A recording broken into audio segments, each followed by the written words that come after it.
శ్రీ శివపురాణము. ఓం నమ శివాయ. దేవతలు హిమవంతుని ప్రార్థించుట.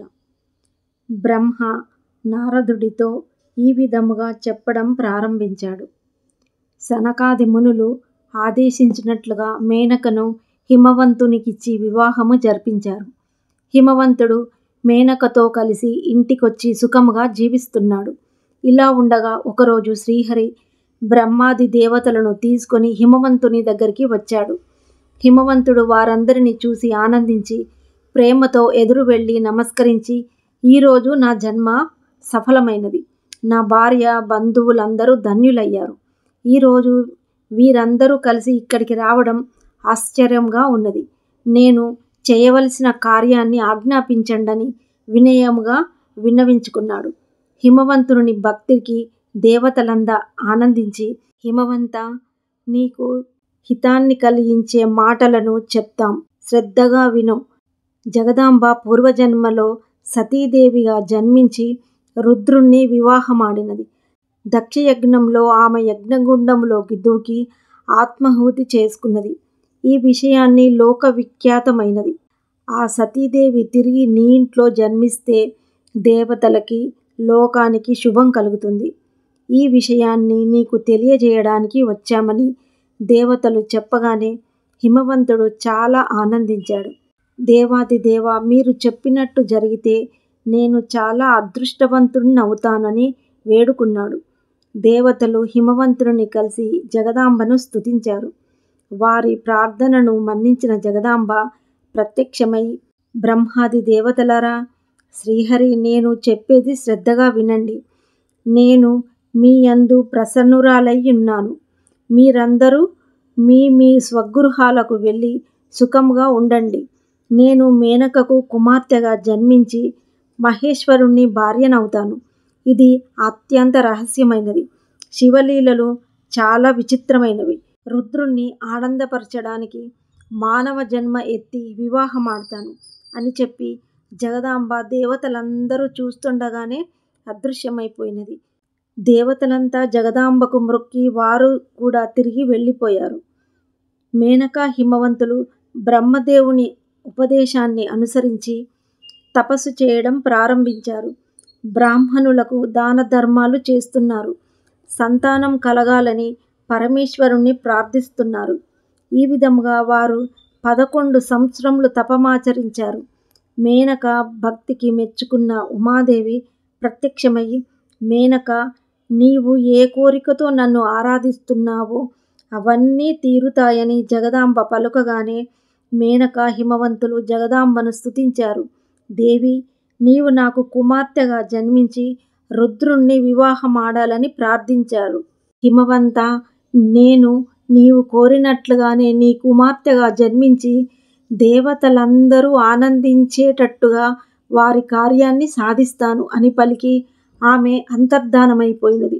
మేనక హిమవంతులు దేవీ దర్శనముతో తపమాచరించడం వలన కలిగిన శ్రమ అంతా పోయినది. కొంతకాలానికి మేనక గర్భాన్ని దాల్చి మైనాకుడనే కుమారుణ్ణి ప్రసవించినది. అతడు పర్వతాల్లో శ్రేష్ఠుడై పేరు ప్రతిష్టలను పొందాడు. పార్వతీదేవి జననము. మేనక హిమవంతులు మైనాకుని చూస్తూ ఆనందముగా కాలాన్ని గడిపేస్తున్నారు. దేవతా కార్యసిద్ధి కోసం తమకొక కుమార్తెను ప్రసాదించమని ఉమాదేవిని ప్రార్థించగా ఆమె వారి ప్రార్థనను మన్నించి ఉమాదేవి తన సంపూర్ణమైన అంశతో మేనక గర్భంలోకి ప్రవేశించినది. మేనక గర్భము దాల్చిన సంగతి తెలుసుకున్న దేవతలందరూ మేనకను స్తుతించి తమ తమ స్థానాలకు వెళ్ళిపోయారు. వసంత ఋతువు, చైత్రమాసము, నవమి తిథి, మృగశిర నక్షత్రము, అర్ధరాత్రి సమయంలో మేనక ప్రసవించినది. ఆ సమయంలో లోకాలన్నీ ప్రశాంతముగా ఉన్నాయి. వాయువులు అనుకూలముగా వీస్తున్నాయి. విశ్వేది దేవతలు అక్కడకు వచ్చారు. దేవతలందరూ కాళీ స్వరూపమైన ఆ బాలికను స్తుతించి ఆశీర్వదించారు.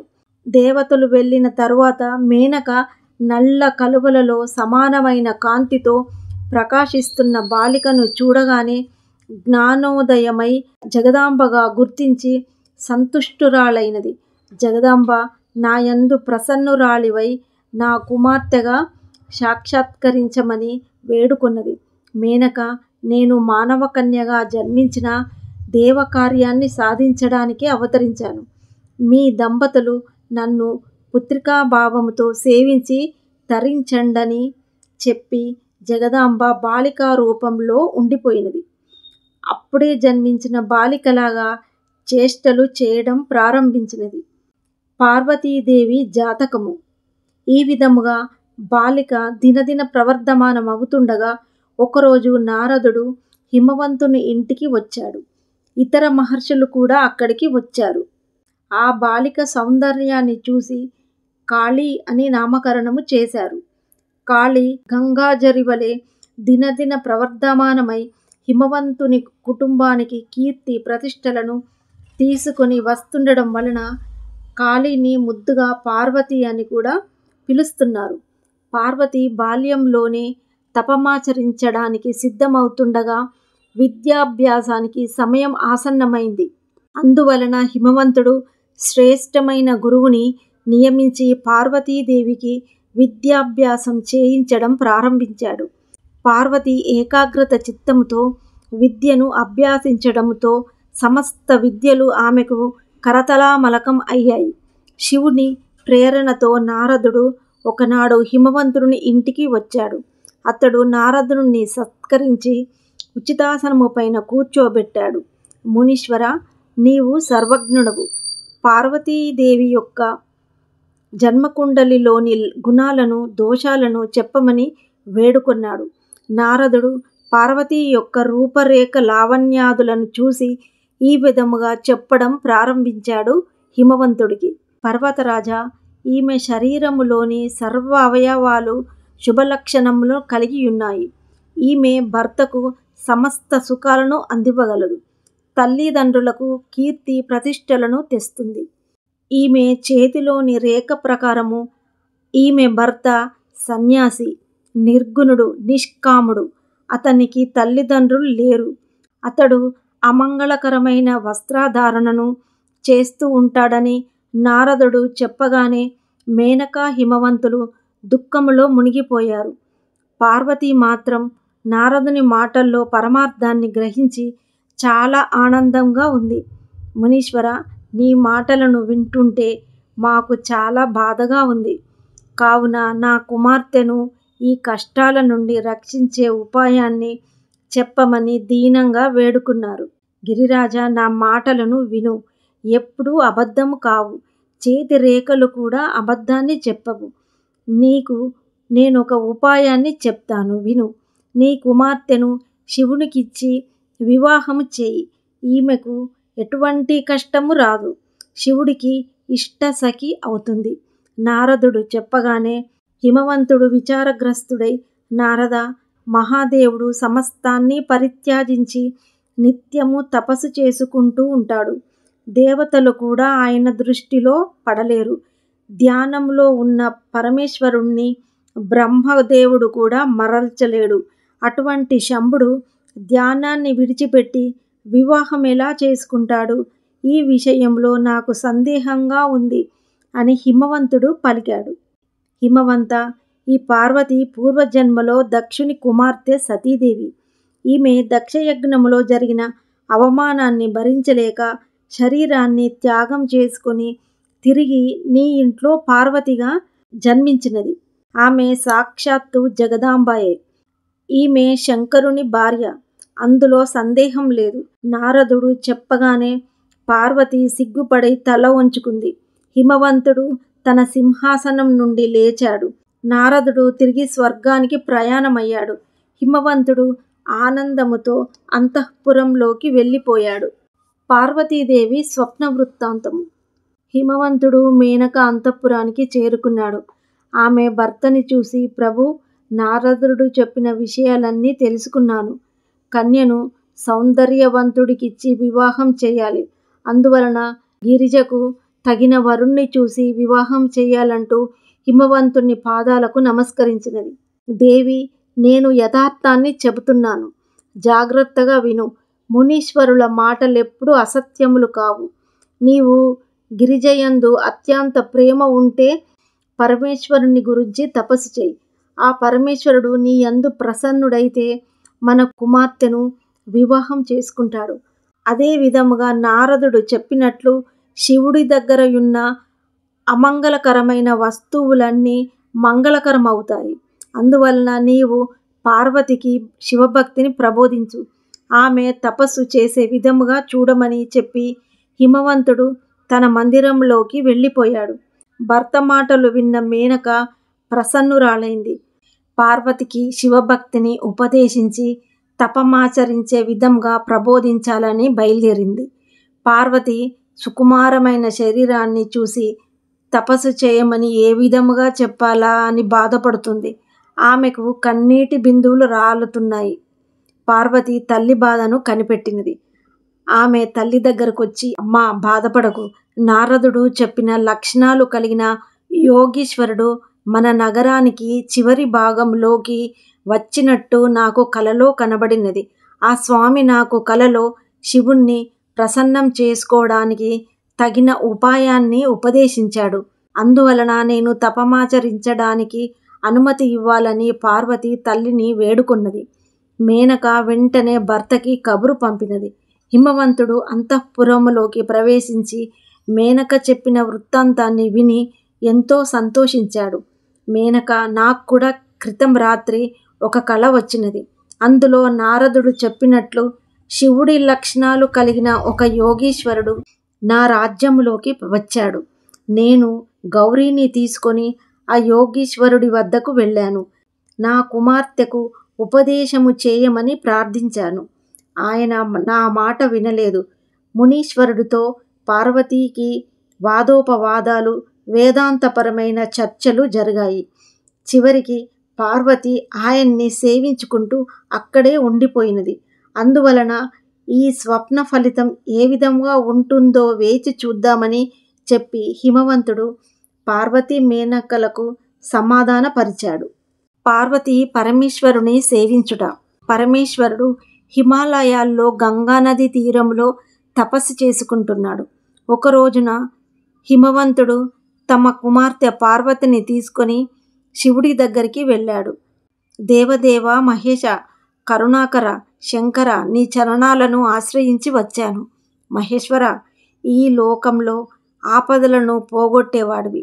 మా ఇద్దరికీ ప్రతిరోజు నీ దర్శనాన్ని అనుమతించమని ప్రార్థించాడు.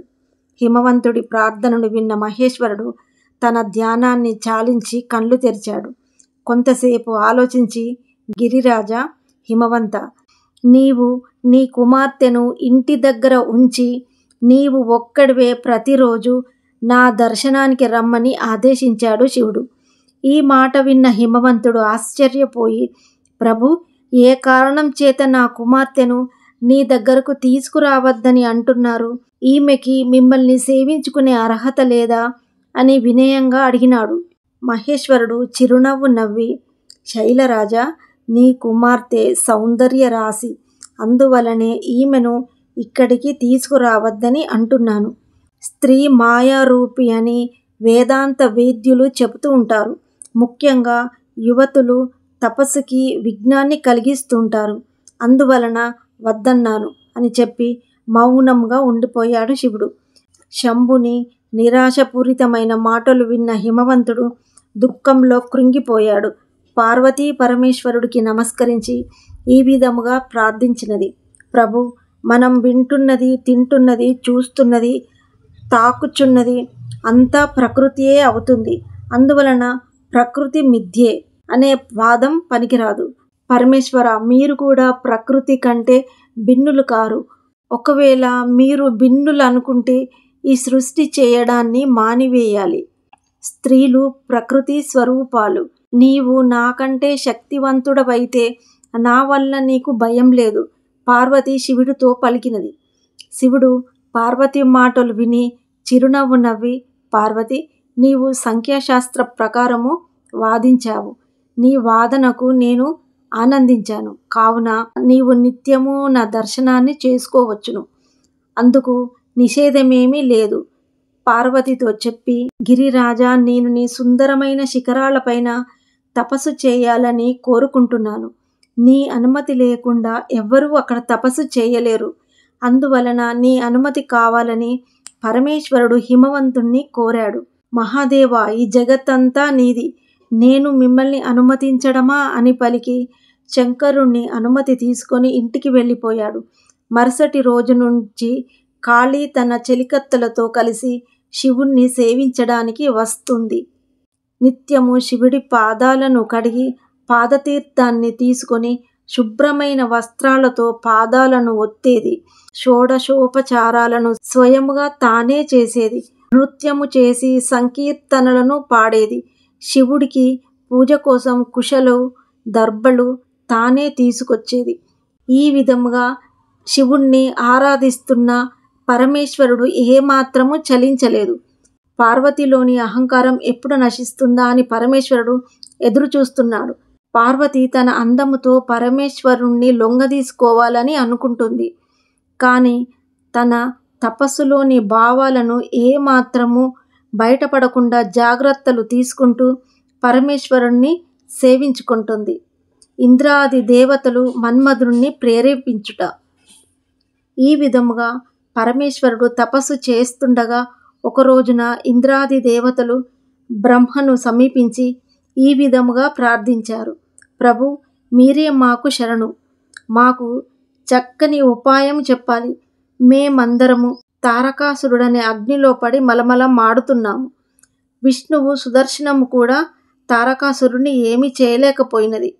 అందువలన వాడిని ఏ విధముగా సంహరించాలో దానికి తగిన ఉపాయము చెప్పి అపాయము నుండి కాపాడమని ఇంద్రాది దేవతలు బ్రహ్మను కోరారు. దేవతలారా, నేనిచ్చిన వరాల వలన తారకాసురుడు మిమ్మల్ని ఈ విధంగా బాధిస్తున్నాడు. నేనే వరాలిచ్చి నేనే తారకాసురుణ్ణి వధించుట ఉచితమైన పని కాదు. మనము నాటిన విషవృక్షమునైనా మన చేతులతోనే మనము నరకరాదు కదా. కావున మిమ్మల్ని రక్షించడానికి శంకరుడు ఉన్నాడు. శివుడి వలన జన్మించిన కుమారుడు మాత్రమే తారకాసురుణ్ణి సంహరించగలడు. ఇప్పుడు శివుణ్ణి సేవిస్తున్న పార్వతి క్రిందటి జన్మలో దక్షుని కుమార్తె సతీదేవి. ఆమె పరమేశ్వరుని వివాహం చేసుకుంటే వారిద్దరికీ జన్మించే కుమారుడే తారకాసురుణ్ణి సంహరిస్తాడు. అందువలన ఎలాగైనా పరమేశ్వరుడు తపస్సు చాలించి వివాహానికి సిద్ధపడేలా చూడండని బ్రహ్మ ఆదేశించాడు. దేవతలందరూ ప్రసన్నులై తమ తమ స్థానాలకు వెళ్ళిపోయారు. ఇంద్రుడు స్వర్గానికి చేరుకొని మన్మధుణ్ణి స్మరించాడు. వెంటనే మన్మధుడు ప్రత్యక్షమై, ప్రభు, నేను చేయదగిన కార్యం ఏమైనా ఉంటే ఆజ్ఞాపించండని వెంటనే కార్యాన్ని పూర్తి చేసి వస్తానని పలికాడు. మన్మథ, నేను చెప్పబోయే కార్యాన్ని చేయడానికి నీవే సమర్థుడవి. తారకాసురుడనే రాక్షసుడు బ్రహ్మ ఇచ్చిన వరాలతో గర్వితుడై దేవతలందరినీ బాధిస్తున్నాడు. దేవతలంతా తమ తమ శక్తులను ప్రయోగించి తారకాసురుని సంహరించుటకు ప్రయత్నించారు. కానీ ఏమాత్రమూ ప్రయోజనము లేకపోయినది. తారకాసురుణ్ణి శివుని కుమారుడు మాత్రమే సంహరిస్తాడు. అందువలన నీవు వెళ్ళి పరమేశ్వరుణ్ణి పార్వతియందు కామవశుణ్ణి అగునట్లుగా చేయుము.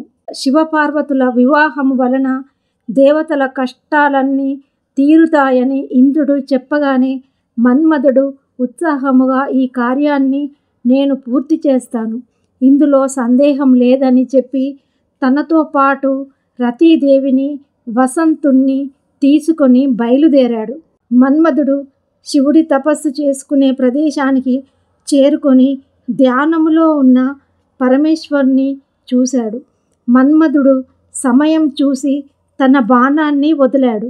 దాని ప్రభావం వలన శంకరుని మనసులో పార్వతియందు ఆకర్షణ కలిగినది. శివుడు తన ఏకాగ్రతకు భంగం కలగడానికి కారణమేమిటి, ఎవరు ఈ దుష్ట కార్యానికి పూనుకున్నారని ఆలోచిస్తూ నలుదిక్కులా చూశాడు. మన్మధుడు బాణాన్ని ఎక్కుపెట్టి నుంచున్నాడు. శివుడు అతని వైపు తీవ్రమైన దృష్టితో ఒకసారి చూడగా మన్మథ బాణాలు తమ శక్తిని కోల్పోయాయి. మన్మధుడు భయపడి ఇంద్రాది దేవతలను స్మరించగానే వారు అక్కడికి వచ్చి శివుణ్ణి స్తుతించారు. అయినా పరమేశ్వరుడి కోపం చల్లారలేదు. శివుడి త్రినేత్రం నుండి వెలువడిన అగ్నిజ్వాలలు మన్మధుడి శరీరాన్ని దహింపజేశాయి.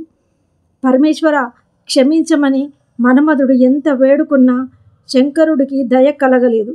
మన్మధుడు భస్మమైపోయాడు. రతీదేవి తన భర్త దహించుకుపోతూ ఉంటే చూసి, నాదా, నేనేం చేయాలి? ఎక్కడకు వెళ్ళాలి? మనల్ని దేవతలు ఎలా మోసం చేశారో చూసావా? నిన్ను పిలిచి మరీ మోసం చేశారు. నాకు దిక్కెవరు అని దీనంగా విలపించసాగినది. అక్కడికి చేరుకున్న దేవతలంతా రతీదేవి దుఃఖాన్ని చూసి చలించిపోయారు. ఇంద్రాది దేవతలు శివుణ్ణి సమీపించి, పరమేశ్వర, శరణాగత వత్సల, దయచేసి మా మాటలని ఆలకించుము. ఇందులో మన్మధుడి దోషమేమీ లేదు. మేమందరము మన్మధుణ్ణి ప్రార్థిస్తేనే మీ వద్దకు వచ్చాడు. రతీదేవి దుఃఖాన్ని చూడలేకపోతున్నాము. అందువలన దయచేసి ఆమె దుఃఖాన్ని ఉపశమించేలా చేయమని కోరారు. దేవతల ప్రార్థనను మన్నించిన పరమేశ్వరుడు ప్రసన్నుడై, దేవతలారా, మీ ప్రార్థనను మన్నించాను. విష్ణువు కృష్ణావతారంలో రుక్మిణిని వివాహం ఆడుతాడు. వారికి ప్రద్యుమ్నుడు అనే కుమారునిగా మన్మధుడు జన్మిస్తాడు. అతడు శంభాసురుని వధించి రతీదేవిని వివాహమాడుతాడు. అంతవరకు రతీదేవి శంభాసురుడి వద్దనే ఉంటుంది. అంతవరకు మన్మధుడు అనంగుడుగానే ఉంటాడని చెప్పి పరమేశ్వరుడు అంతర్ధానమైపోయినాడు. పరమేశ్వరుడి క్రోధాగ్ని బడబాగ్ని రూపంలో సముద్రంలోకి ప్రవేశించుట. పరమేశ్వరుడి క్రోధాగ్ని మన్మధుణ్ణి దహించిన తర్వాత ఆ అగ్ని మూల్లోకాలను సంచరించడం ప్రారంభించినది. దాన్ని చూసి అందరూ భయపడి బ్రహ్మని ఆశ్రయించారు. బ్రహ్మ శివుణ్ణి ధ్యానించాడు. శివుడు బ్రహ్మ కోరికను అంగీకరించి క్రోధాగ్నిని స్తంభింపజేసి ఒక గుర్రం అనగా బడబాగ్ని రూపంలోని బంధించాడు. బ్రహ్మకి ఆ బడబాగ్నిని అందించి పరమేశ్వరుడు అదృశ్యమైనాడు. బ్రహ్మ సముద్రుడిని ధ్యానించాడు. సముద్రుడు వెంటనే ప్రత్యక్షమై, బ్రహ్మ, నన్నెందుకు పిలిచారు? నేను చేయవలసిన కార్యాన్ని సెలవివ్వమని ప్రార్థించగా, సముద్ర, నీవు లోకహితకారివి. శివాజ్ఞను అనుసరించి నిన్ను పిలిచాను. శివుడి క్రోధాగ్ని అశ్వరూపంలో ఉన్నది. దానిని నీ గర్భంలో దాచాలని ఆదేశించిన బ్రహ్మ వెళ్ళిపోయాడు. దాంతో లోకాలన్నీ శాంతించి సుఖముగా ప్రశాంతముగా ఉన్నాయి. పార్వతీదేవి తపస్సు. పార్వతి తల్లిదండ్రుల అనుమతి తీసుకొని తపమాచరించడానికి అరణ్యానికి బయలుదేరింది. హిమాలయ పర్వత శిఖరం పైన తపస్సు చేసుకోవడానికి అనువైన ప్రదేశాన్ని ఎన్నుకొని ఆమె తపస్సు చేయడం వల్లనే ఆ శిఖరానికి గిరిశిఖరం అని పేరు వచ్చినది. పరమేశ్వరుడు ఆమెను పరీక్షించడానికి అక్కడ సుందరమైన వృక్షాలను ఏర్పాటు చేశాడు. ఆ ప్రదేశమంతా అందంగా అనువుగా ఉండడం వలన పార్వతి అక్కడ వేదికను ఏర్పాటు చేసుకొని దాని మీదే తపస్సు చేయడం ప్రారంభించింది. ఆమె తన వేదికకు నలువైపులా అగ్నులను ఏర్పాటు చేసి వాటి మధ్యలో తపస్సు చేస్తుంది. వర్షాకాలంలో కూడా ఏమాత్రం ఆచ్ఛాదన లేకుండా వర్షంలోనే తడుస్తూ తపస్సు చేస్తుంది. శీతాకాలంలోనూ నిరంతరం శివనామాన్ని జపిస్తూ చన్నీటి స్నానం చేస్తూ ధ్యానంలో రోజులు గడిపేస్తుంది. పార్వతి పంచాక్షరి మంత్రాన్ని జపిస్తూనే వృక్షాల నీళ్లు పోయడం, అతిథులను సేవించడం చేస్తుంది. ఆమె తపస్సు ప్రారంభించిన మొదటి సంవత్సరం ఆహారాన్ని తీసుకుంది. తర్వాత సంవత్సరం ఆకులను ఆహారంగా తీసుకుంది. ఆ తర్వాత సంవత్సరం నుండి అసలు ఎటువంటి ఆహారాన్ని తీసుకోకుండా తపస్సు చేసుకుంటోంది. అందువలన ఆమె శరీరము బాగా క్షీణించిపోయింది. వస్త్రం కూడా బాగా చినిగిపోయినా ఆమె తపస్సును ఆపలేదు. ఆమె కేశాలు జడలు కట్టేశాయి. ఈ విధముగా 300 సంవత్సరాలు గడిచిపోయినా ఆమెకు పరమేశ్వరుడి దర్శనం లభించటం లేదు. కారణం ఏమై ఉంటుందా? పరమాత్మ సర్వజ్ఞుడు, సర్వాత్ముడు, సర్వదర్శి మరియు ఐశ్వర్యప్రదాత అని అన్ని వేదాలు ఘోషిస్తున్నాయి కదా. నేను సమస్తాన్ని త్యజించి శివుని ధ్యానించి పరమేశ్వరుడు వెంటనే నాకు ప్రత్యక్షమగుగాక. అని అనుకుంటూ చాలా కాలం తపస్సు సాగించింది. ఆమె తపస్సు చూసి మహర్షులందరూ ఆశ్చర్యపోయారు. జంతువులు కూడా తమ వైరాన్ని విడిచిపెట్టి అక్కడే తిరుగుతున్నాయి. వృక్షాలన్నీ ఫలాలతోనూ పుష్పాలతోనూ నిండి ఉన్నాయి. తపస్సు చేస్తున్న ప్రదేశమంతా అందముగా తీర్చిదిద్దినట్టుగా ఉంది. ఆ ప్రదేశము కైలాస పర్వతంలాగా ఉంది. బ్రహ్మాది దేవతలు శివుడిని ప్రార్థించుట. ఈ విధముగా పార్వతీ తపస్సుతో అనేక సంవత్సరములు గడిచిపోయాయి. అయినా పరమేశ్వరుడి దర్శనం లభించలేదు. ఒకనాడు మేనక హిమవంతులు మైనాకుడిని కలిసి పార్వతీ దగ్గరికి వచ్చారు. పార్వతి శివుడి అనుగ్రహాన్ని పొందడం దుష్కరమైనది. అందువలన నీవు తపస్సు విడిచిపెట్టి ఇంటికి రమ్మని పిలిచారు. అమ్మా నాన్నగారు మీకు ఇంతకు ముందే చెప్పిన విషయాన్ని మీరంతా మరిచిపోయి ఉంటారు. అయినా ఇంకొకసారి చెబుతాను. నా ప్రతిజ్ఞ వినండి. మన్మధుణ్ణి భస్మం చేసి పరమేశ్వరుడు విరక్తి భావంలో ఉన్నాడు. నేను నా తపస్సులో ఆయనని మెప్పించి వరాన్ని పొందుతాను. కావున మీరంతా నా యందు దయ ఉంచి ఇంటికి వెళ్ళండి. పరమేశ్వరుడు తప్పక అనుగ్రహిస్తాడు. ఇందులో సందేహం లేదు. తపస్సుతో పరమేశ్వరుని అనుగ్రహాన్ని పొందవచ్చును. ఇందులో అసత్యం ఏమాత్రమూ లేదు అని పార్వతి చెప్పినది. ఆమె మాటలు విన్న మేనక హిమవంతులు మైనాకుడు మాట్లాడకుండా వెళ్ళిపోయారు. వారు వెళ్ళిపోయిన తర్వాత పార్వతి తపస్సును మరింత తీవ్రంగా చేయసాగింది. ఆమె తపస్సు తీవ్రతకు సమస్త లోకాలు తపించిపోయాయి. ఇదంతా ఎందుకు జరుగుతుందని మహర్షులకు కూడా అవగతం కాలేదు. ఇంద్రాది దేవతలు బృహస్పతిని సమీపించి గురుదేవ, లోకాలన్నీ తపించిపోతున్నాయి, కారణం తెలియడం లేదు అని చెప్పారు. దీనికి కారణం పార్వతీ తపస్సేనని బృహస్పతి చెప్పగానే బ్రహ్మాది దేవతలందరూ క్షీరసాగరానికి పయనమయ్యారు. శ్రీహరి, మేమందరము పార్వతీ చేస్తున్న ఉగ్రమైన తపస్సు వలన బాధపడుతున్నాము, మమ్మల్ని రక్షించమని ప్రార్థించారు. దేవతలారా, పార్వతి ఎందుకు తపస్సు చేస్తుందో నాకు తెలుసు. మనమంతా పరమేశ్వరుడి సన్నిధికి వెళ్ళి ఆమెని వివాహమాడమని పరమేశ్వరుడిని ప్రార్థించాలని నారాయణుడు చెప్పి బ్రహ్మాది దేవతలను తీసుకొని కైలాసానికి బయలుదేరాడు. ఈ విధముగా దేవతలంతా కలిసి కైలాసానికి ప్రయాణిస్తుండగా మార్గమధ్యంలో పార్వతి ఆశ్రమము కనబడినది. ఆమె తపస్సును చూడాలని బ్రహ్మ, విష్ణువు, ఇంద్రాది దేవతలంతా క్రిందకి దిగి జగదాంబికను చూసి నమస్కరించి ఆమె తపస్సును మెచ్చుకొని కైలాసానికి చేరుకున్నారు. బ్రహ్మాది దేవతలంతా పరమేశ్వరుడి సన్నిధికి వెళ్లకుండా భయపడి దూరముగా ఉండిపోయారు. మన్మధుడికి పట్టిన గతే మనకి పడుతుందేమోనని భయపడుతున్నారు. బ్రహ్మాది దేవతలు నారదుడిని పిలిచి, నీవు శివభక్తుడివి, నీకు భయమనేది తెలియదు. అందువలన నీవు ఒక్కడివే శివుడి సన్నిధికి వెళ్ళి ఆయన ప్రశాంతంగా ఉన్నారో లేదో చూసి రమ్మని పంపించారు. నారదుడు నెమ్మదిగా శివుడి సన్నిధికి చేరుకుని ప్రసన్న వదనముతో సుఖముద్రలో ఉన్న పరమేశ్వరుణ్ణి చూసి విషయాన్ని బ్రహ్మాది దేవతలకు చెప్పగా వారందరూ మహేశ్వరుణ్ణి దర్శించుకొని స్తుతించారు.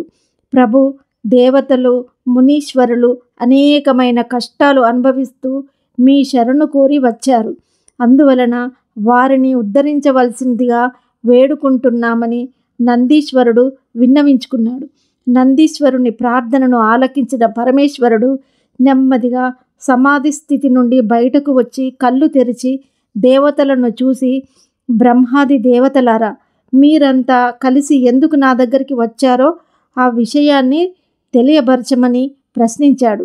శంకర, మేమందరము తారకాసురుడనే రాక్షసుడి వలన అనేక బాధలు అనుభవిస్తున్నాము.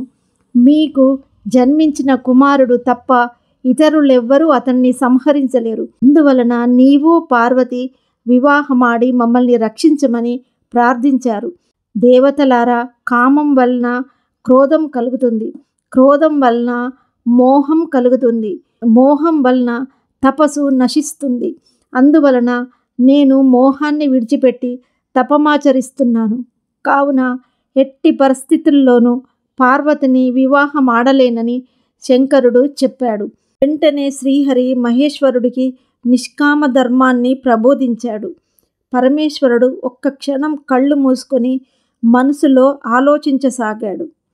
కొంత సమయం గడిచాక పరమేశ్వరుడు నెమ్మదిగా కళ్ళు తెరిచి, బ్రహ్మాది దేవతలారా, నాకు వివాహం ఆడాలని కోరిక లేకపోయినా సంతానం కోసం నేను పార్వతిని వివాహం ఆడతానని చెప్పి మీరంతా నిర్భయంగా మీ మీ ఇండ్లకు వెళ్ళండి. మీ కార్యాన్ని నేను పూర్తి చేస్తాను. మీరు భయపడకండి అని చెప్పి పరమేశ్వరుడు వారందరినీ పంపించేశాడు. సప్త ఋషులు పార్వతి ఆశ్రమానికి వెళ్ళుట. తరువాత మహేశ్వరుడు సప్త ఋషులను పిలిచి, మునీశ్వరులారా, మీరంతా పార్వతి ఆశ్రమానికి వెళ్ళి ఆమె తపస్సును పరీక్షించండి. ఆమె తపస్సు చేయడానికి గల కారణాన్ని కూడా తెలుసుకొని రండని చెప్పి పంపించాడు.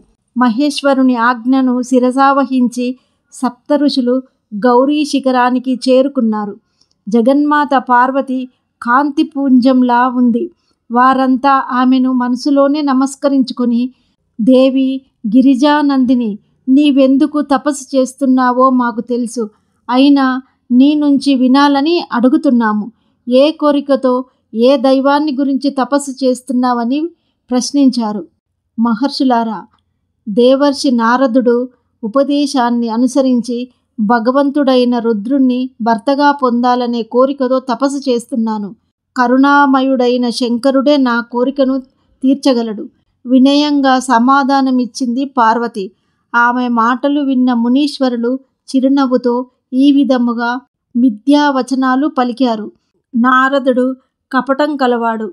ఆయన మాటలను వింటే మోసపోతావు. మా మాటలు విను. రుద్రుడు ఉదాసీనుడు, నిర్వికారి, కామానికి వ్యతిరేకుడు, అమంగళకరమైన వస్తువులను ధరిస్తాడు. ఆయనకు ఇల్లు వాకిలి లేదు, తల్లిదండ్రులు లేరు. విచిత్రతమైన వేషధారణలో తిరుగుతూ ఉంటాడు. నారదుడు నీ తెలివితేటలని నాశనం చేశాడు. కావున నీవు జాగ్రత్తగా ఆలోచించు. వికారైన రుద్రుణ్ణి వివాహమాడి ఏం సుఖపడతావు అని మహర్షులు ప్రశ్నించారు. మునీశ్వరుల మాటలు విన్న పార్వతి సమాధానంగా చిరునవ్వు నవ్వి, మహర్షులారా, నేను పర్వతరాజ పుత్రికను. అందువలన నా మనసు సహజంగానే కఠినంగా ఉంటుంది. మీరెన్ని చెప్పినా నా మనసు మారదు. నారదుని మాటల యందు నాకు నమ్మకం ఉన్నది. గురువుల మాటలు వ్యర్థము కావు గదా. సూర్యుడు పశ్చిమ దిక్కున ఉదయించిన, మేరు పర్వతము తన స్థానాన్ని విడిచిపెట్టిన, అగ్ని చల్లగా మారిన, నేను నా తపస్సును విడిచిపెట్టను. పరమేశ్వరుణ్ణి వివాహం ఆడతాను. తన అభిప్రాయాన్ని ధైర్యంగా వారికి చెప్పినది. ఆమె మాటలు విన్న మునీశ్వరులంతా ప్రశాంత మనస్కులై వెంటనే కైలాసానికి పయనమయ్యారు. శివ సన్నిధికి చేరుకొని జరిగిన వృత్తాంతాన్ని పరమేశ్వరుడికి విన్నవించుకున్నారు. పరమేశ్వరుడు బ్రాహ్మణ వేషంలో పార్వతి దగ్గరకు వచ్చుట. సప్త ఋషులు మాటలు విన్న పరమేశ్వరుడు మనసులో ఆనందించి పార్వతీ తపస్సును పరీక్షించాలనుకున్నాడు. అందువలన జటాధారియగు శివుడు బ్రాహ్మణ వేషాన్ని ధరించి పార్వతి ఆశ్రమానికి వచ్చాడు. ఆ సమయంలో పార్వతి వేదపీఠముపై కూర్చొని ఉన్నది. చంద్రకాంతితో సమంగా ప్రకాశిస్తున్నది. పరమేశ్వరుణ్ణి చూసి పార్వతి ఎదురు వెళ్ళి స్వాగతం పలికి ఉచితాసనం పైన కూర్చోబెట్టి అతిథి సత్కారాలు చేసినది. బ్రహ్మచారి రూపంలో ఉన్న మీరెవరు? మీ తేజస్సు వలన ఈ అరణ్యం ప్రకాశిస్తుంది. మీరు నాతో ఏమైనా చెప్పాలనుకుంటే దానిని చెప్పవచ్చును అని పార్వతి వినయముగా ప్రార్థించినది. దానికి సమాధానంగా, నేను స్వేచ్ఛా సంచారిని, వృద్ధ బ్రాహ్మణుడిని, ఇతరుల సుఖాన్ని ఆశించేవాడిని, పరోపకార పారాయణ్ణి. నీవు ఎవరి కుమార్తెవు? ఎందుకు తపస్సు చేస్తున్నావు అని బ్రాహ్మణుడు పార్వతిని ప్రశ్నించాడు. విప్రవరుడా, మా చెలికత్తె పార్వతి హిమవంతుని కుమార్తె. ఈమె పార్వతి, కాళీ అని పిలుస్తారు. ఈమె పరమేశ్వరుని తప్ప అన్యులను వివాహమాడనని నిర్ణయించుకొని పరమేశ్వరుడి కోసం తీవ్రమైన తపస్సును ఆచరిస్తుంది. అందువలన మా చెలికత్తె తపస్సు ఫలించేటట్టు ఆశీర్వదించమని చెలికత్తెలు ప్రార్థించారు. చెలికత్తెల మాటలు విన్న బ్రాహ్మణుడు చిరునవ్వుతో, దేవి, నా మాట విను. దీని వలన నీకు జ్ఞానం కలుగుతుంది. నీ మీద గౌరవముతో ఈ మాటలు చెబుతున్నాను. వృషభధ్వజుడైన శివుడు శరీరమంతా భస్మాన్ని ధరిస్తాడు, జటాధారి.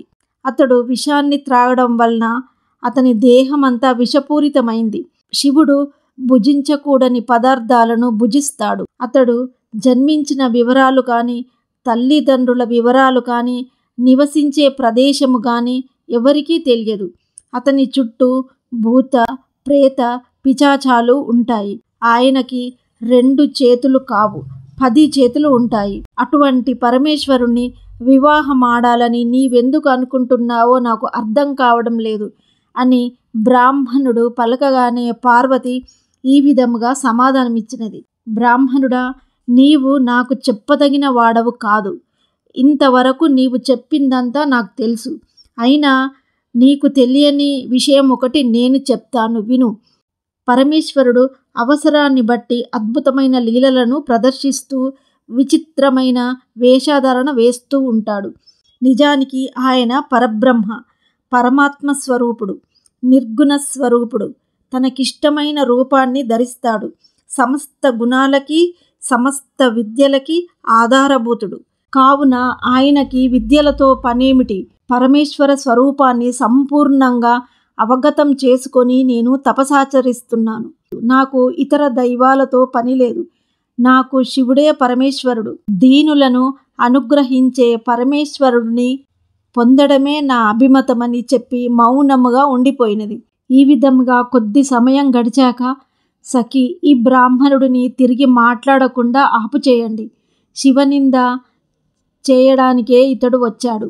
శివుడిని నిందించేవాడికి పాపం రాదు, విన్నవాడికే పాపం వస్తుంది. అందువలన ఈ పామరుణ్ణి దూరముగా పంపివేయమని పార్వతి తన చెలికత్తెలతో పలికినది.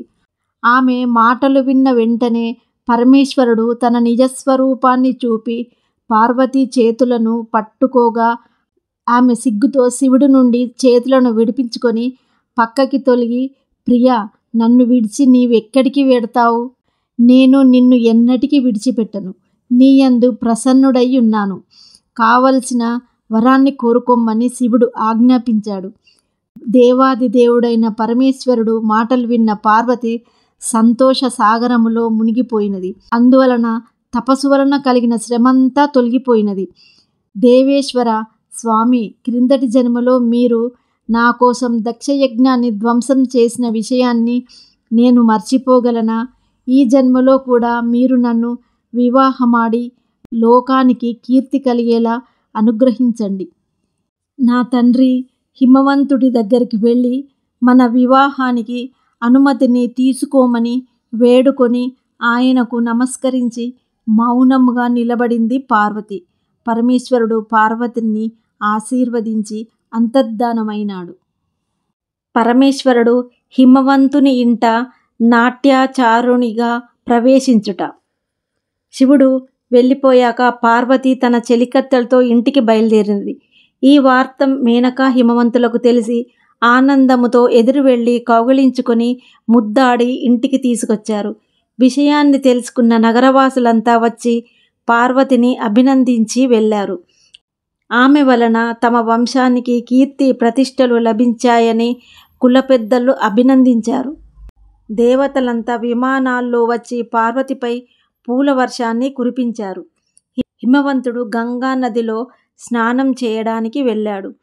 ఇంతలో శివుడు నాట్యాచారుని వేషంలో మేనక దగ్గరికి వచ్చి తాను రుద్రుడి గురించి గానం చేస్తూ నాట్యం చేస్తానని పరిచయం చేసుకున్నాడు. మేనక దగ్గర కూర్చొని పాటలు పాడి తర్వాత నాట్యం చేశాడు. నటరాజుని లీలాదృశ్యాలను చూడడానికి నగరవాసులంతా అక్కడికి వచ్చారు. నాట్యాన్ని చూసిన వారంతా ముగ్ధులయ్యారు. ఆ విధంగా నాట్యం చేస్తూనే త్రిశూలధారియగు పరమేశ్వరుడు ప్రత్యక్షమయ్యాడు. ఆయన్ని చూసిన పార్వతి, నీవే నా భర్త అగునట్లుగా నాకు వరాన్ని ప్రసాదించమని మనసులోనే ప్రార్థించినది. తథాస్తు అని పరమేశ్వరుడు తన రూపాన్ని విడిచిపెట్టి నాట్యాచారుని రూపంలో నాట్యం చేస్తున్నాడు. మేనక నటరాజుని నాట్యానికి అభినందించి రత్నరాశులను కానుకగా ఇచ్చింది. నాట్యాచారుడు ఆ బహుమతులు తీసుకోకుండా పార్వతిని ఇస్తే తీసుకుంటానని చెప్పాడు. ఇంతలో హిమవంతుడు గంగానదిలో స్నానం చేసి ఇంటికి వచ్చాడు. జరిగిన వృత్తాంతాన్ని తెలుసుకొని ఈ బిచ్చగాడిని బంధించమని భటులను ఆజ్ఞాపించాడు. భటులు నాట్యాచారుణ్ణి బంధించడానికి ప్రయత్నించగా శివుడు శ్రీహరి రూపంలో అందరికీ దర్శనమిచ్చాడు. తరువాత హిమవంతుడికి నాట్యాచారుడు బ్రహ్మరూపంలోనూ దర్శనమిచ్చాడు. అనంతరము రుద్రుని రూపంలో కూడా దర్శనమిచ్చాడు. హిమవంతుడు ఇటువంటి అద్భుత దృశ్యాన్ని చూసి పరమానందభరితుడయ్యాడు. పరమేశ్వరుడు భిక్షకుడిగా మేనకా హిమవంతులకు ప్రత్యక్షమయ్యాడు. వారిచ్చిన రత్నాలను తీసుకోకుండా అక్కడి నుండి అంతర్ధానమైనాడు. పరమేశ్వరుడు తన లీలలను చూపి మన దగ్గర నుంచి మాయమైనాడని భావించిన మేనకా హిమవంతులు పరమేశ్వరుడి యందు మరింత భక్తిభావం పెరిగినది. మహేశ్వరుడు బ్రాహ్మణ వేషములో హిమవంతుని దగ్గరకు వచ్చుట. మేనకా హిమవంతులు అనన్యమైన భక్తిని చూసి ఇంద్రాది దేవతలు ఆనందించి బృహస్పతి అనుమతితో పరమేశ్వరుణ్ణి చేరుకొని ఆయన్ని ప్రార్థించారు. మేనకా హిమవంతులు శివభక్తిని గూర్చి ప్రస్తావించారు. తమ కార్యాన్ని సఫలం చేయడానికి వెంటనే హిమవంతుని గృహానికి వెళ్ళమని ప్రార్థించారు. మహేశ్వరుడు దానికి అంగీకరించి హిమవంతుని ఇంటికి పయనమయ్యాడు. ఆ సమయంలో హిమవంతుడు సభాభవనంలో ఆసీనుడై ఉన్నాడు. బంధువర్గము కూడా అక్కడే ఉంది. పార్వతి ఒక ఆసనం పైన కూర్చుంది. మహేశ్వరుడు వైష్ణవ బ్రాహ్మణ వేషాన్ని ధరించి త్రిపుండ్రధారి అయి దండ కమండలాన్ని ధరించి చేతిలో స్ఫటికమాలతో సభాభవంతిలోకి ప్రవేశించాడు. సపరివారంగా హిమవంతుడు లేచి నిలబడి బ్రాహ్మణుడికి స్వాగతం పలికి ఉచితాసనం పైన కూర్చోపెట్టి అర్ఘ్యపాద్యాలను సమర్పించాడు. అయ్యా, తమరెవరు అని వినయంగా అడిగాడు. దానికి బ్రాహ్మణుడు ఈ విధముగా చెప్పాడు. గిరిరాజా, నేను వైష్ణవ బ్రాహ్మణుడను, జ్యోతిష్య పండితుడను. దేశ దేశాల్లోనూ తిరుగుతూ జ్యోతిష్యాన్ని చెబుతున్నాను. మీరు మీ కుమార్తెను శివుడికిచ్చి వివాహం చేయడానికి నిశ్చయించుకున్నట్టు తెలిసింది. ఆ రుద్రుడు శ్మశానంలో నివాసముంటాడు. భస్మధారుడు. అతడు శరీరాన్ని కప్పుకోవడానికి వస్త్రం కూడా లేక దిగంబరుడై తిరుగుతూ ఉంటాడు. సర్పాలను ఆభరణాలుగా ధరిస్తాడు. అతని కులమేమిటో ఎవరికీ తెలియదు. జటాజూటధారి అయి తిరుగుతూ ఉంటాడు. వైదిక మార్గాన్ని విడిచిపెట్టి తిరుగుతాడు. అటువంటి అయోగ్యుడికి కుమార్తెనివ్వడానికి మీరెలా అంగీకరించారు? రాజా, నీ ఆలోచన శుభకరమైనది కాదు అని చెప్పాడు. హిమవంత, నీవు కుమార్తెను బంధువులు అన్నదమ్ములు ఉన్నవారికి ఇచ్చి వివాహం చేయి. నీకు రత్నరాశులు ఉన్నాయి. శివుడికి ధనరాశులు కూడా లేవు. అందువలన నీతో సమానమైన వాడికి పార్వతినిచ్చి వివాహం చేయి. ఈ విషయాన్ని పార్వతికి చెప్పొద్దు. ఆమెకు మంచి చెడ్డలను విచారించే శక్తి లేదని చెప్పి బ్రాహ్మణ వేషములో వచ్చిన పరమేశ్వరుడు అక్కడ నుండి వెళ్ళిపోయాడు. మేనక కోపగృహంలోకి ప్రవేశించుట. బ్రాహ్మణుడి మాటలు విన్న మేనక విచారముతో, గిరిరాజా, బ్రాహ్మణుని మాటలను బట్టి నాకు విరక్తి కలుగుతోంది. రుద్రుడు శీలరహితుడు, కుతిస్థుడు. ఇటువంటి వాడికి సలక్షణమైన నా కూతురును శివుడికిచ్చి ఎలా వివాహం జరిపించను? పార్వతికి మెడలో ఉరితాడును బిగించి అరణ్యంలోకి తీసుకొని పోతాను. అంతేకాని పార్వతిని పరమేశ్వరుడికిచ్చి వివాహము మాత్రం చేయను అని చెప్పి కోపగృహంలోకి వెళ్ళిపోయింది. ఈ విషయము మహేశ్వరుడికి తెలిసి వెంటనే సప్తఋషులను అరుంధతిని పిలిచి మేనక వద్దకు వెళ్ళి సద్రి చెప్పమని ఆజ్ఞాపించాడు. శివుడికి నమస్కరించి ఆకాశ మార్గంలో ప్రయాణించి హిమనగరానికి చేరుకున్నారు. సూర్యకాంతితో సమానమైన సప్తఋషులు ఆకాశ మార్గంలో రావడం చూసి హిమవంతుడు ఆశ్చర్యపోయాడు. ఆదరంగా వారందరినీ ఆహ్వానించాడు. అతిథి సత్కారాలను చేశాడు. నా గృహం నేడు మీ రాకతో ధన్యమైందని అంటూ ఆసనాలను సమర్పించాడు. మహర్షుల ఆజ్ఞను అనుసరించి హిమవంతుడు కూడా ఆసీనుడయ్యాడు. ఈరోజు నా జన్మ ధన్యమైంది. నేను చేయవలసిన కార్యాన్ని ఆజ్ఞాపించండి. మీరు చెప్పిన కార్యాన్ని చేయడం వలన నా జన్మ సఫలమవుతుందని హిమవంతుడు వినయముతో పలికాడు. శైలరాజా, పరమాత్ముడైన శివుడు లోకాలన్నిటికీ తండ్రి. అతని భార్య జగన్మాత తల్లి అవుతుంది. అందువలన నీ కుమార్తెను పరమేశ్వరుడికిచ్చి వివాహం చేస్తే ఆమె జగన్మాత అవుతుంది. దీని వలన నీ జన్మ సఫలమవుతుంది. నీవు జగద్గురువులకే గురువు అవుతావు. అందులో సందేహం లేదని సప్త ఋషులు చెప్పగా హిమవంతుడు ఈ విధముగా విన్నవించుకున్నాడు. మహానుభావులారా, నేను మొదటి నుంచి పార్వతిని శివుడికిచ్చి వివాహం చేయాలని అనుకుంటున్నాను. ఇంతలో ఒక వైష్ణవ బ్రాహ్మణుడు వచ్చి శివుడి గురించి వ్యతిరేకముగా చెప్పాడు.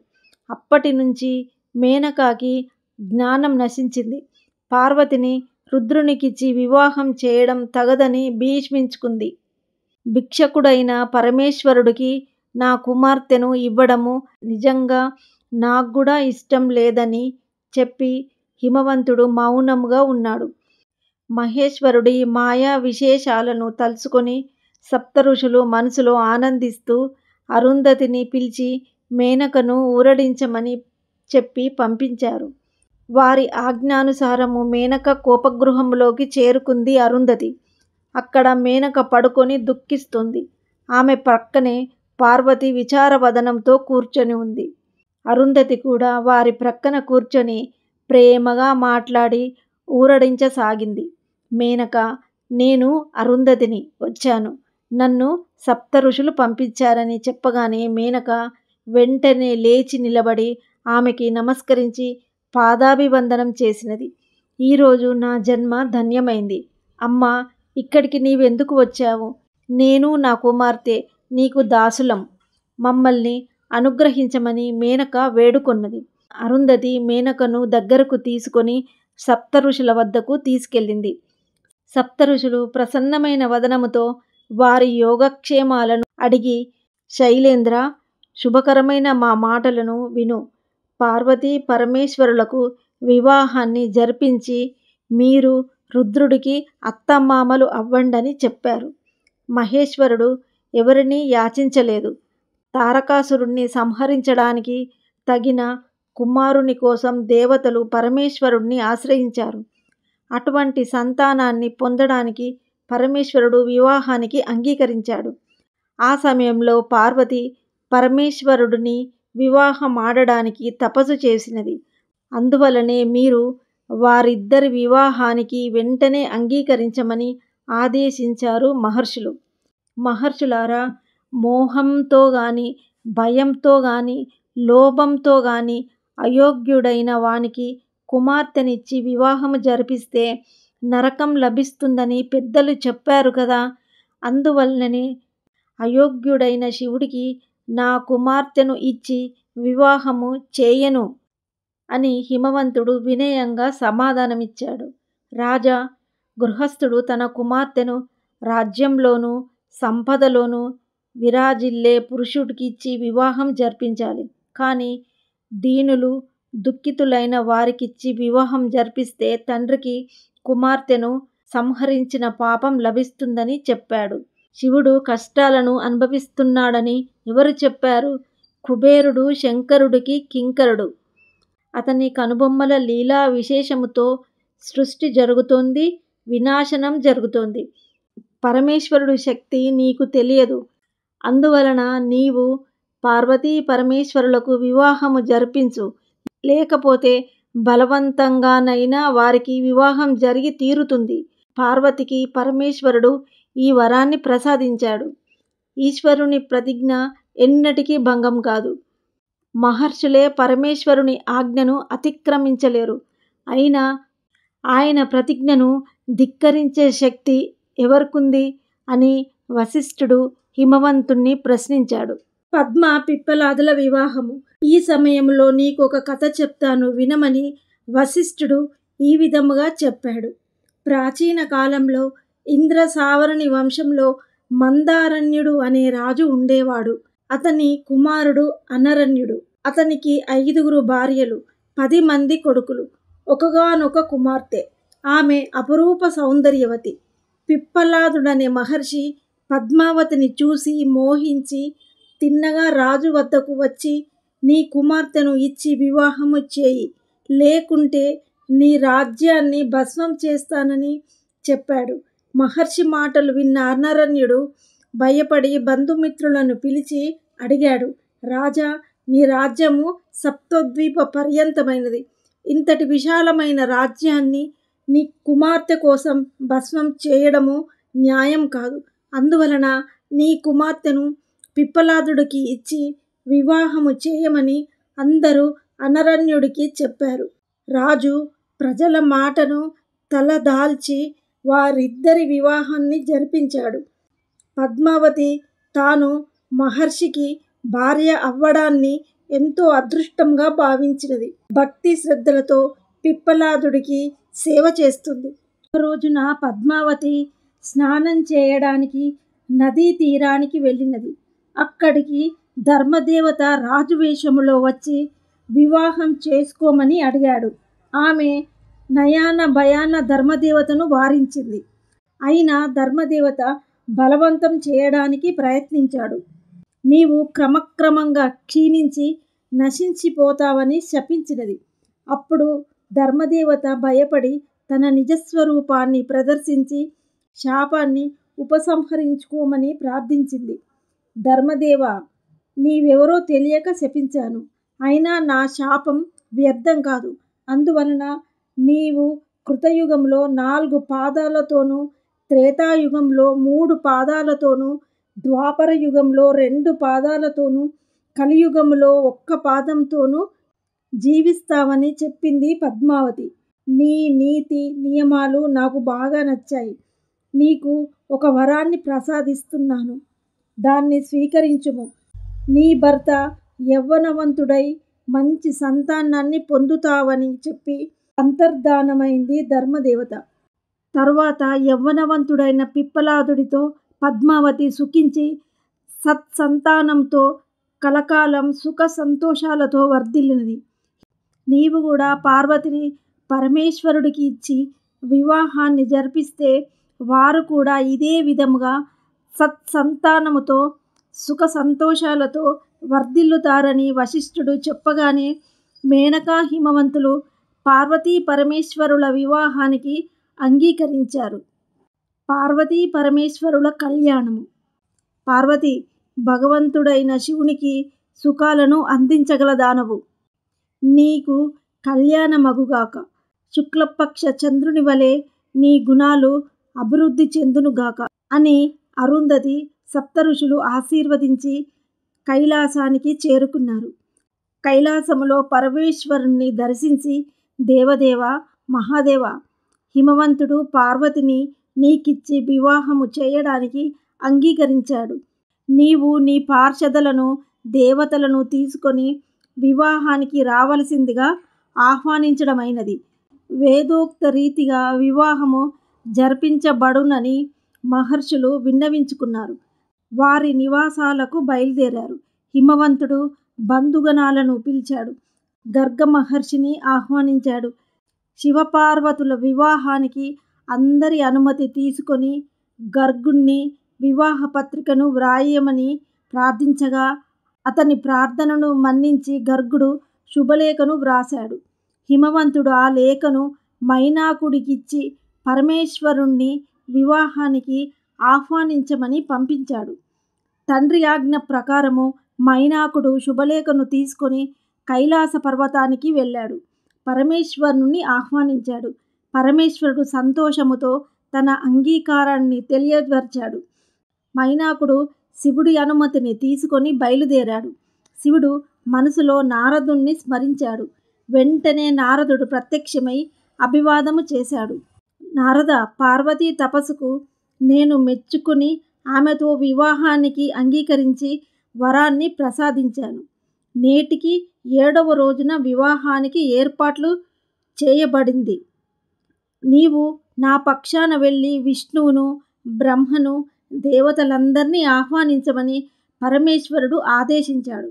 నారదుని ఆహ్వానాన్ని అంగీకరించిన మొదట శ్రీహరి గరుడ వాహనదారుడై లక్ష్మీదేవిని తీసుకొని శివుడి కళ్యాణానికి బయలుదేరాడు.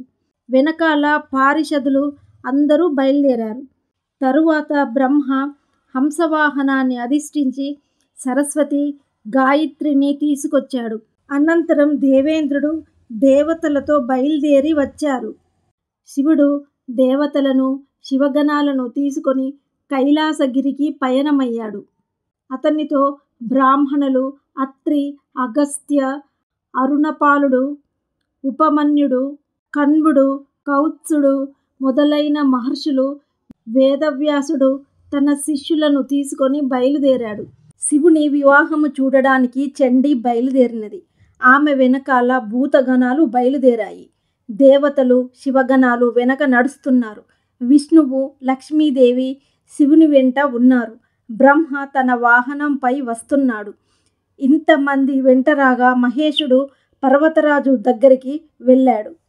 క్షేత్రపాలకులు, భైరవులు, సమస్త గణాలు, 33 కోట్ల మంది దేవతలు, 68 కోట్ల గణాలు మంగళవాద్యాలను వాయిస్తూ గంధర్వులు వీణావాదాలను చేస్తుండగా వీరంతా కలిసి బయలుదేరారు. హిమవంతుని చేత సత్కరించబడిన దేవతలు తమ పరివారంతో సహా వారికి ఏర్పాటు చేసిన భవనాల్లో విశ్రాంతి తీసుకుంటున్నారు. వివాహానికి చండి ముందుగా బయలుదేరినది. ఆమె వెనకాల భైరవులు, భూత ప్రేత పిశాచాలు బయలుదేరినాయి. వారిని చూసి విష్ణువు నవ్వి, శివ, ఈ గణాలన్నీ నీ దగ్గర ఉంచు అని శివునికి చెప్పాడు. శివుడు చండీని చూసి, చండీ, వివాహం అయ్యే వరకు ఇక్కడ ఉండు అని చెప్పాడు. దాంతో చండీకి, ఇతర గణాలకి కోపం వచ్చింది. ఎక్కడ శివుడు ఉంటాడో అక్కడ మేము ఉంటాము కదా, మమ్మల్ని ఎందుకు అడ్డగిస్తున్నావు అని చండి విష్ణువుని కోపముగా అడిగింది. మీరంతా కోపగించుకోకండి, అందరినీ ఉద్దేశించి చెప్పాను అని విష్ణువు చెప్పగానే రుద్రగణాలు కోపంతో ఒక పక్కకి వెళ్ళిపోయాయి. హిమవంతుడు విశ్వకర్మను పిలిచి కళ్యాణ మండపాన్ని నిర్మించమని ఆదేశించాడు. విశ్వకర్మ విష్ణువు మొదలైన దేవతా ప్రతిమలను చెక్కాడు. ఆ ప్రతిమలను చూసి ప్రతిమలెవరో, అసలు దేవతలెవరో చెప్పడం కష్టంగా ఉంది. నారదుడు తన శిల్పాన్ని చూసుకొని ఆశ్చర్యపోయాడు. దేవతా ప్రతిమలను చూసి మరింత ఆశ్చర్యపోయాడు. ఆడపెళ్లి వారి అతిథి మర్యాదలను చూసి మగపెళ్లి వారు ఆనందపడుతున్నారు. శివుడెలా ఉంటాడో చూడాలని మేనక ఆతృతపడుతోంది. ఈ విషయాన్ని గ్రహించిన మహేశ్వరుడు తన లీలను చూపాలనుకున్నాడు. ముందుగా దేవతలు, తర్వాత గంధర్వులు నడుస్తున్నారు. వీరందరినీ చూసి వారిలో పరమేశ్వరుడు ఎవరో గుర్తించలేకపోయింది. నారద, వీరిలో నా అల్లుడు ఎవరో చెప్పమని కోరింది. ప్రతి వారిని చూసి నా అల్లుడా అని అడుగుతోంది.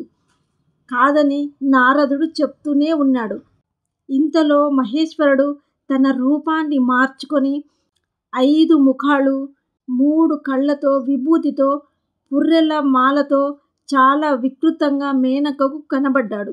ఆయన్ని చూసి, అమ్మా, ఆ త్రిపుండ్రధారియే నీ అల్లుడు అని నారదుడు చెప్పగానే పరమేశ్వరుడి భయంకర రూపాన్ని చూసి మేనక భయపడి గొల్లుమంది. ఈ వివాహం జరగడానికి వీల్లేదంది. విషయాన్ని గ్రహించిన విష్ణువు నారదుడిని పిలిచి, నీవు వెళ్ళి పరమేశ్వరుడితో తన రూపాన్ని ఉపసంహరించి సౌందర్యవంతుడిగా దర్శనం ఇవ్వమని ప్రార్థించమని చెప్పి పంపాడు. నారదుడి ప్రార్థనను మన్నించిన మహేశ్వరుడు తిరిగి పెళ్లి కొడుకు వలె మేనకకు దర్శనమిచ్చినాడు.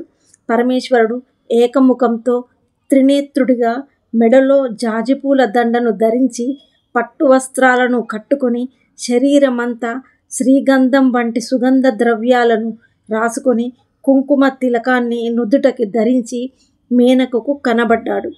మహేశ్వరుని వైభవాన్ని చూసి ఆశ్చర్యపోయినది.